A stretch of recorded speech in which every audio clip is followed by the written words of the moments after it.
చిన్నకాకాని వద్ద నిర్మిస్తున్న 100 పడకల హాస్పిటల్ని దేశంలోనే అత్యుత్తమంగా తీర్చిదిద్దాలని విద్యా ఐటీ శాఖ మంత్రి నారా లోకేష్ అధికారులను ఆదేశించారు. మంగళగిరి నియోజకవర్గ ప్రజల దశాబ్దాల కల 100 పడకల హాస్పిటల్. కూటమి ప్రభుత్వం వచ్చిన 3 నెలల్లోనే హాస్పిటల్ని మంజూరు చేయడం జరిగిందన్నారు.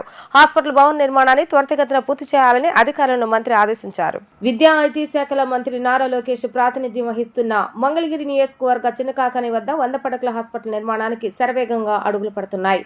ప్రతిష్టాత్మకంగా నిర్మిస్తున్న 100 పడకల హాస్పిటల్ని దేశంలోనే అత్యుత్తమంగా తీర్చిదిద్దాలని విద్యా ఐటీ శాఖల మంత్రి నారా లోకేష్ అధికారులను ఆదేశించారు. 100 పడకల హాస్పిటల్ భవన నిర్మాణంపై అధికారులతో మంత్రి సమీక్ష నిర్వహించారు.